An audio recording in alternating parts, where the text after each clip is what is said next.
दावत खा के 12 जनवासी में चली जाती है, रात में पड़ती है भाम में, तो वो किस तरह से गाई जाती है।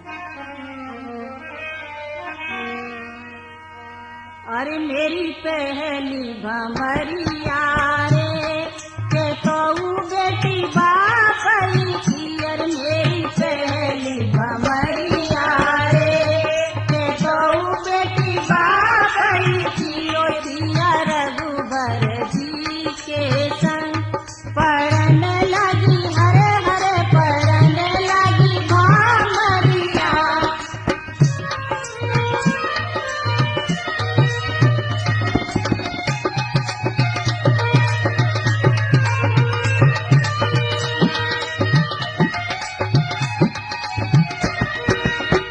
ओ मेरी दूजी भमरिया रे के तो बेटी बापई की, ओ मेरी दूजी भमरिया रे के तो बेटी बापई की।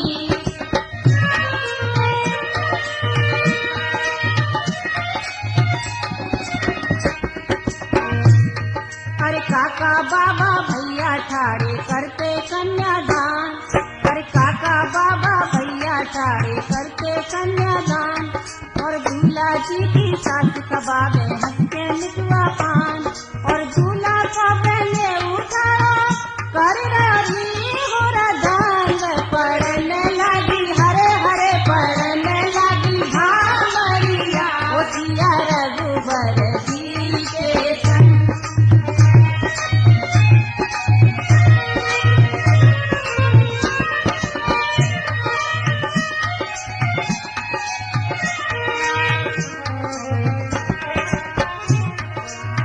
ओ मेरी तीजी भमरिया रे के तो बेटी बापई की, ओ मेरी तीजी भमरिया रे के तो बेटी बापई की।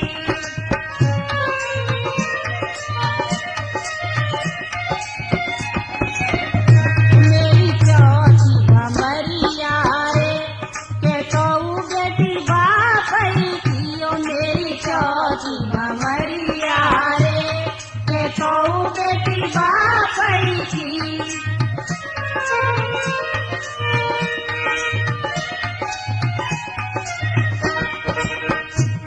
अरे पी पी के कुल्हड़ को पानी करे बराती हल्ला, अरे पी पी के कुल्हड़ को पानी करे बराती हल्ला, नाई पंडित नेग मांगते ओम प्रकाश और खुल्ला, और पीते तारी लोग लुगाई मन में ले करो मांग, पढ़ने लगी हरे हरे पढ़ने लगी भामरिया, ओ सिया रघुबर जी के संग पढ़ने लगी भामरिया।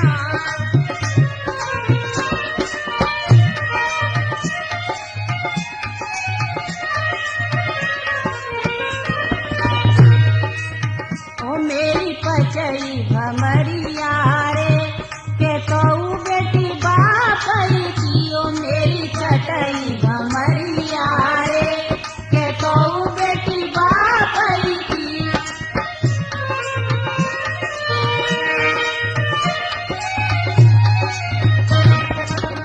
ओ मेरी छटई भमरिया रे के तो बेटी बापई की, ओ मेरी छटई भमरिया रे के अब बेटी साजन की, ओ मेरी छटई भमरिया रे के अब बेटी साजन की, ओ सिया